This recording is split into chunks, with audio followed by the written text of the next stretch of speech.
Hello बच्चों, मैं निधि सिंह आपके इस वीडियो में स्वागत करती हूँ।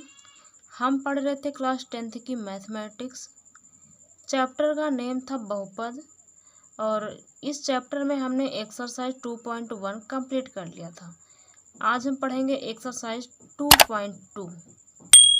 एक्सरसाइज 2.2 चलिए देखते हैं।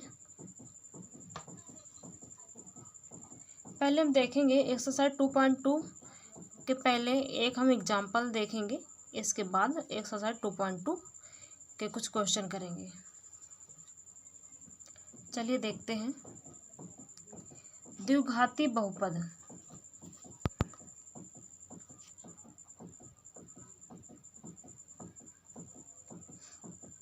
द्विघाती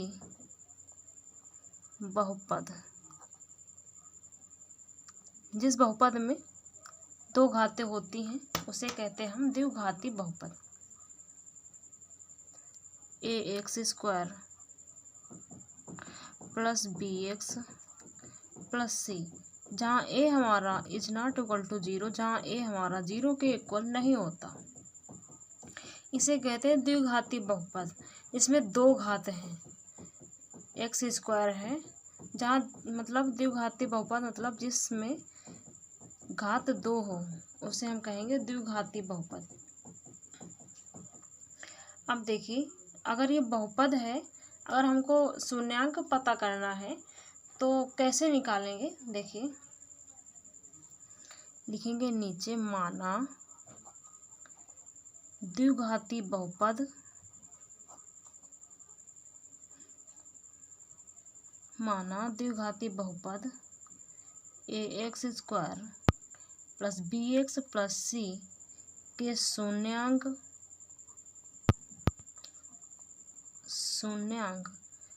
अल्फा तथा बीटा हैं। अल्फा तथा बीटा हैं। ये हमारा कोई द्विघाती बहुपद है जिसके शून्यांक अल्फा और बीटा हैं, ये हमने मान लिया। अब देखिए नीचे क्या लिखेंगे, ax² plus bx plus c का मान 0 के बराबर होगा। कब होगा? 0 के बराबर होगा। 0 के बराबर होगा। कब होगा बराबर? देखिए, यदि इसके गुणनखंड होगा, यदि इसके गुणनखंड, यदि इसके गुणनखंड 0 के बराबर हो जाएंगे, 0 के बराबर हो जाएंगे।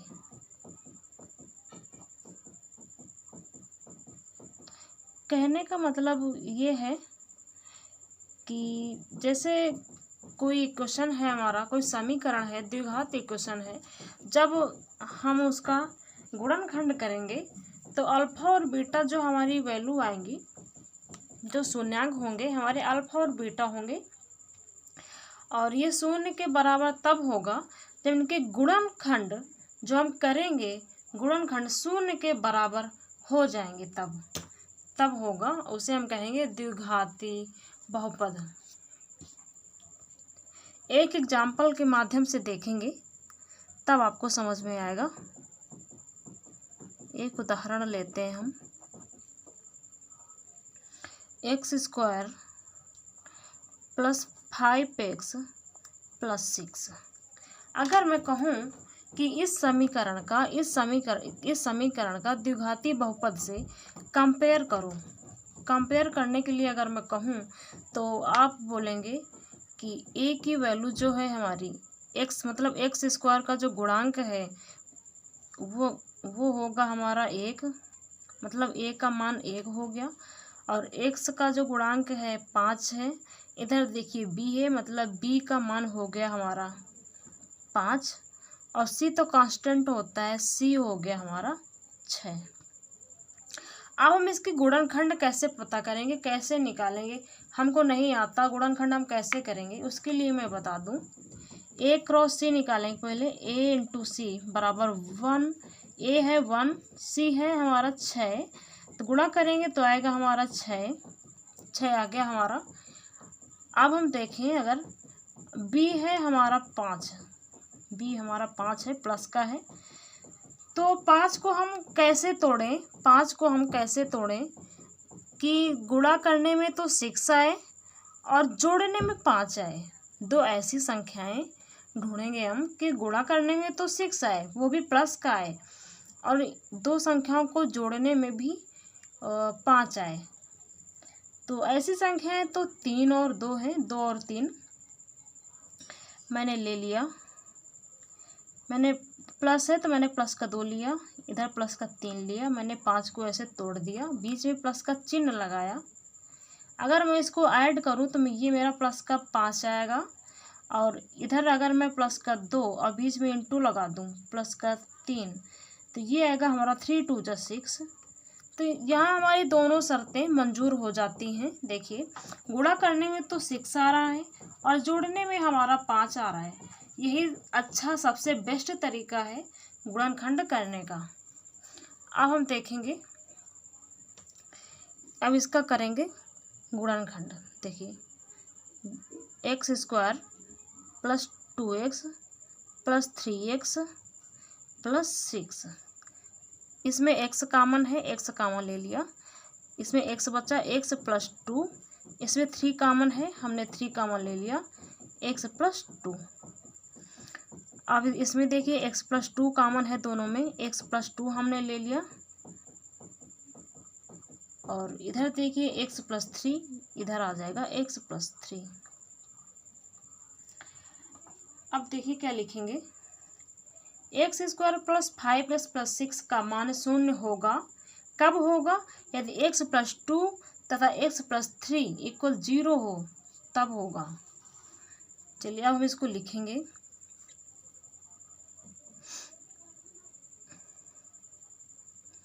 x² प्लस 5x प्लस 6 का मान 0 होगा, 0 होगा यदि, कब होगा? यदि x प्लस 2 बराबर 0 तथा x प्लस 3 बराबर 0 हो। अभी मैंने यही बताया, ax² plus bx plus c का मान 0 के बराबर होगा यदि इसके गुणनखंड 0 के बराबर हो जाएंगे, तब होगा। तो यही चीज़ तो मैंने लिखा है, x² प्लस 5x प्लस 6 का मान 0 होगा यदि x प्लस 2 या x प्लस 3 इक्वल टू 0 हो। तो ये तो हमारे गुणनखंड है ना, तो बात तो यही है। यहाँ मैंने गुणनखंड का यूज कर दिया क्योंकि अभी मैंने इसके गुणनखंड किए नहीं थे, तो इसके गुणनखंड 0 के बराबर होंगे। जब 0 के बराबर हमने मान लिया तो क्या आएगा हमारा, देखिए x प्लस 2 इक्वल टू 0 है, तो यहाँ से x की वैल्यू आ जाएगी हमारी -2, क्योंकि इधर प्लस में है, इधर जाएगा माइनस में हो जाएगा। x प्लस 3 इक्वल टू 0, तो x इक्वल टू आ जाएगा -3, क्योंकि ये प्लस में है, इधर जाएगा माइनस में हो जाएगा। अच्छा, अल्फा प्लस, अब हम देखेंगे अल्फा प्लस बीटा शून्यांकों का योगफल। अगर हम लिखें शून्यांकों का योगफल, x और x और x के दो मान हैं, इसको अल्फा बराबर ले लेंगे -2 और इसको बीटा बराबर ले लेंगे -3। ऐसा हमने क्यों किया? देखिए इधर देखिए, अल्फा बीटा मैंने इसलिए लिया क्योंकि इधर मैंने माना था ax² plus bx plus c के शून्यांक अल्फा तथा बीटा हैं, तो यहाँ हमको दो शून्यांक मिले हैं जिनको हमने अल्फा और बीटा मान लिया। अब देखिए शून्यांकों का योगफल अगर हम निकालें शून्यांकों का योगफल, शून्यांकों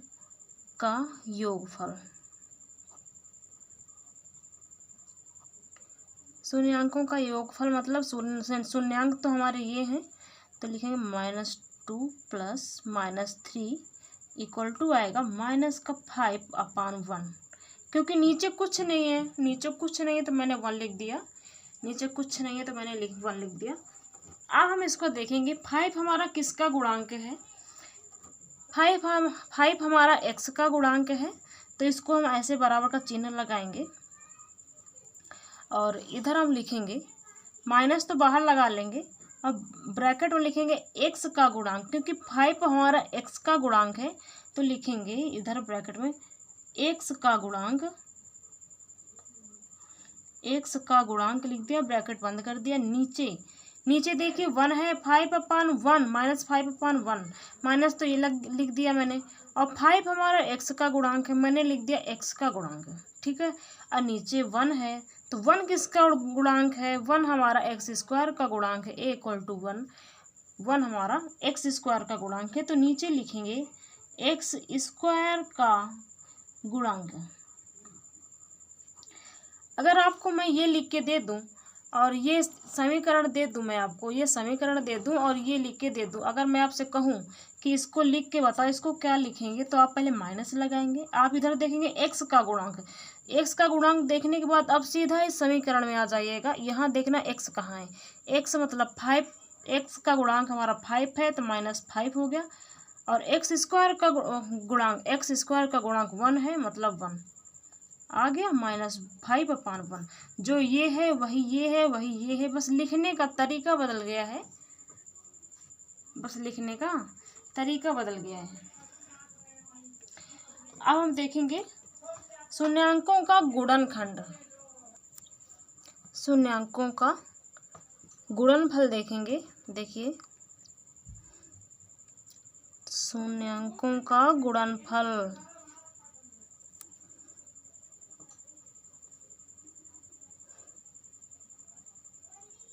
अब हम गुणा करेंगे, गुणा करने में क्या आएगा? देखिए अल्फा और बीटा का गुणा करेंगे तो आएगा हमारा -2 है अल्फा और -3 है हमारा बीटा, गुणा किया हमने तो ये हमारा आया माइनस माइनस प्लस हो जाएगा, 3 2 जा 6, 6 के नीचे कुछ नहीं, मैंने 1 लिख दिया।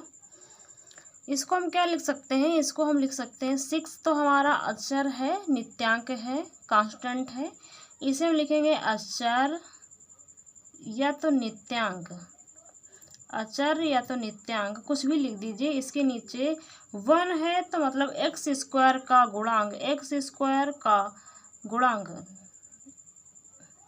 अब हम इसको अगर ये लिख के दे दूं मैं, अगर मैं आपसे कहूँ इसकी वैल्यू निकालिए इस समीकरण से, तो आप सीधा सीधा अचर का मतलब कांस्टेंट मतलब 6 और x² का गुणांक मतलब कि 1 आ जाएगा, 6/1।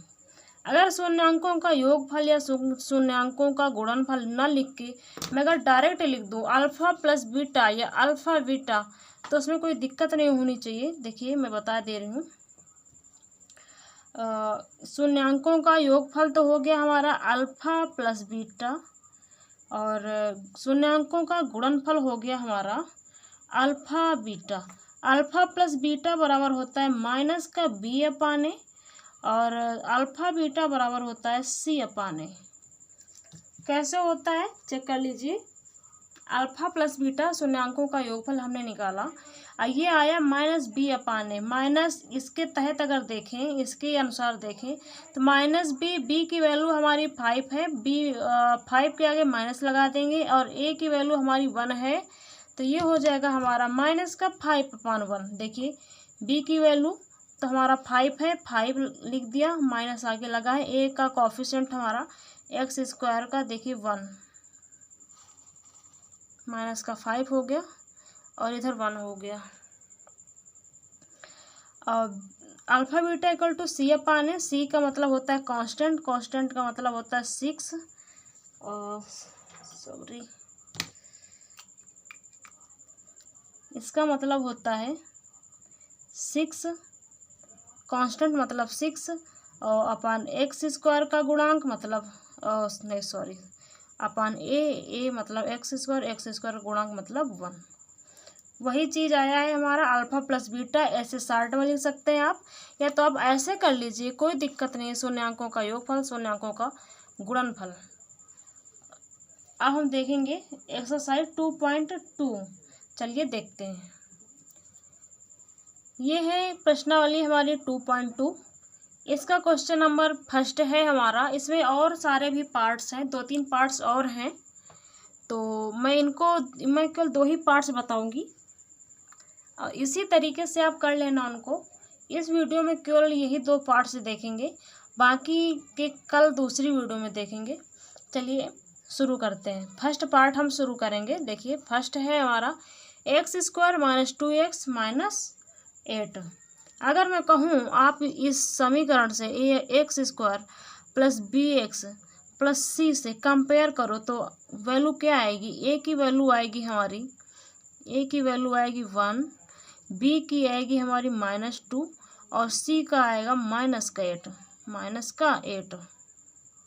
अब हम इसको गुणनखंड कैसे करेंगे, इसका गुणनखंड कैसे करेंगे। देखिए a क्रॉस c निकालेंगे। a क्रॉस c बराबर आएगा 1 क्रॉस -8। 1 क्रॉस -8 आया। अगर हम इसका मल्टीप्लाई करेंगे तो ये हमारा आएगा -8। और b की वैल्यू है हमारी -2। b का मान है हमारा -2। तो -2 को हम ऐसे डिवाइड करें कि -8 आए। तो क्या करेंगे, देखिए क्या करेंगे। इसको हम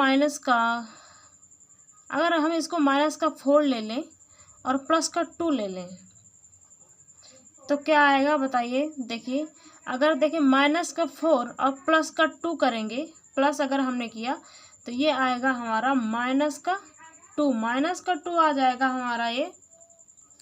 अगर हम इसका मल्टीप्लाई करें तो क्या आएगा। मल्टीप्लाई करने पे हमारा आएगा -8।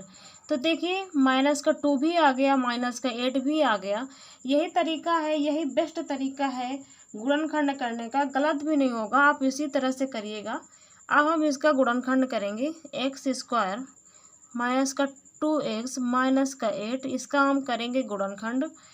तो ये आएगा हमारा x² - 4x + 2x - 8। x -4, x हमने कॉमन ले लिया, x -4 इसमें हम कॉमन लेंगे, क्या लेंगे +2। तो ये आएगा हमारा x -4 और x -4 और x +2, क्योंकि x -4 हमारा दोनों में कॉमन था और x +2 हमारा आ गया। ये हो गया हमारा गुणनखंड। अब हम इसमें लिखेंगे अतः x² - 2x - 8 0 के बराबर होगा। कब होगा, 0 के बराबर कब होगा, यदि x -4 इसके गुणनखंड, इस इक्वेशन के गुणनखंड, यदि x -4 बराबर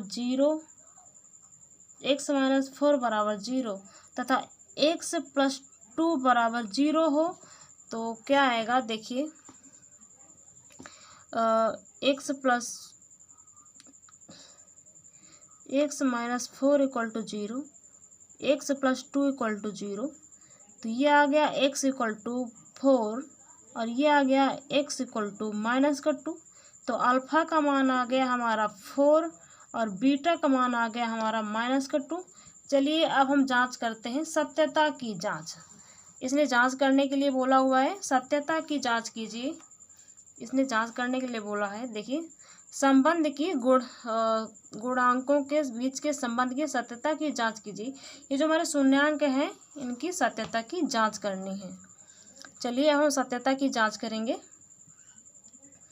इधर लिखेंगे सत्यता की जांच कैसे करते हैं, अभी हमने देखा था एग्जाम्पल में। सेम वैसे ही करना है सत्यता की जांच। देखिए अल्फा + बीटा = होता है -b/a। इसको याद कर लीजिए। -b/a = माइनस लगाया, b की वैल्यू -2 ब्रैकेट में -2 अपान a की वैल्यू 1 1। तो ये आ जाएगा हमारा 2/1 मतलब आ जाएगा हमारा 2, माइनस माइनस प्लस हो गया, 2 आ गया। अब हम लिखेंगे अल्फ़ा बीटा। अल्फ़ा बीटा बराबर होता है हमारा सी अपान ए मतलब सी मतलब कांस्टेंट, कांस्टेंट मतलब -8 और अपान 1 में ए की वैल्यू 1, एक्स स्क्वायर कोफिशिएंट 1, तो ये आ जाएगा हमारा -8 आ गया। अब देखिए हम अगर अल्फ़ा बीटा को अगर हम जोड़ते तो क्या आता, अल्फ़ा बीटा को अगर हम जोड़ेंगे तो क्या आएगा, देखिए मान लो इसके सामने कर दें, अल्फ़ा प्लस बीटा अगर हम करें तो अल्फ़ा है हमारा 4 प्लस -2, तो ये आएगा 4 - 2 बराबर आएगा हमारा 2। तो ऐसे भी 2 आया है, ऐसे भी 2 आया है और ऐसे भी 2 आया है। अब हम देखेंगे अल्फ़ा बीटा वाला, जो हम अल्फ़ा बीटा को मल्टीप्लाई करते थे, अल्फ़ा बीटा का अगर शून्यांकों का मल्टीप्लाई करेंगे तो ये आएगा हमारा, इधर देख लीजिए, ये 4 है, 4 मल्टीप्लाई माइनस का 2 किया तो आ गया हमारा -8। ऐसे भी ये आएगा, ऐसे भी ये आएगा, किसी भी तरह करो। ये हमने सत्यता की जांच कर ली, मतलब सही है हमारा। इसे ही कह रहे थे कि इसे क्वेश्चन में दिया था सत्यता की जांच कीजिए, तो सत्यता की जांच हमने कर ली। चलिए अब सेकंड पार्ट देखते हैं। ये हमारा सेकंड पार्ट है 4s² - 4s + 1। इसको हम हल करेंगे। अगर इस इक्वेशन से अगर हम कंपेयर करें तो ए बी सी की वैल्यू हमको पता चल जाएगी। ए इक्वल टू है हमारा 4, बी इक्वल टू है हमारा -4, सी इक्वल टू है हमारा 1। अब हम देखेंगे इसके गुणनखंड क्या होंगे। ए क्रॉस सी निकालेंगे, वैसे ए क्रॉस सी बराबर ए की वैल्यू है हमारी 4 और क्रॉस सी का मान है हमारा 1, ये आएगा हमारा 4। अब हम देखेंगे बी बराबर है हमारा -4। इसमें हम क्या ऐड करें, क्या जोड़ें, क्या घटाएं कि हमारा -4 आए, सॉरी प्लस का 4 आए, क्योंकि इधर प्लस का है तो प्लस का 4 आए। देखिए मल्टीप्लाई करें तो प्लस का 4 आए और ऐड करें तो माइनस का 4 आए। देखिए इसको हम तोड़ेंगे 2 में, -2 और -2। अगर हम इसको ऐड कर दें तो ये आएगा हमारा -4। अगर हम -2 के साथ मल्टीप्लाई कर दें तो ये आएगा हमारा 2 2 जा 4 प्लस का आएगा, क्योंकि माइनस माइनस प्लस हो जाएगा। अब देखिए इसके गुणनखंड कैसे करते हैं, अब हमको पता चल गया। इसका देखिए 4s² माइनस का 4s प्लस का 1, 4s² माइनस का 2s माइनस का 2s प्लस 1। इसमें हमारा कॉमन क्या है, 2s हमारा इसमें कॉमन है, तो ये आ जाएगा 2s - 1, 2 बचा और s बचा -1। अब इधर -2s प्लस 1 में क्या कॉमन लें, इसमें हम लेंगे -1 कॉमन लेंगे, तो ये आ जाएगा हमारा 2s हमारा प्लस का हो जाएगा, 1 हमारा माइनस का हो जाएगा। इधर आया 2s - 1 और 2s - 1, क्योंकि यही कॉमन है। अब हम लिखेंगे इसको, अब हम इसको लिखेंगे, अतः 4s² माइनस का 4s प्लस का 1 का मान शून्य होगा यदि 2s - 1 इक्वल टू 0 तथा 2s - 1 इक्वल टू 0 हो।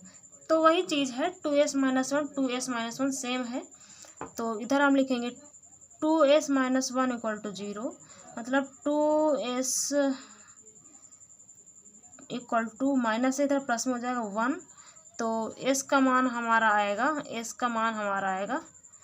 1/2 तथा s बराबर 1/2, क्योंकि 2 हैं 2s - 1, तो एक मैंने 2s - 1 को हल कर लिया तो s की 2 वैल्यू आएंगी, क्योंकि 2s - 1 हमारे 2 हैं।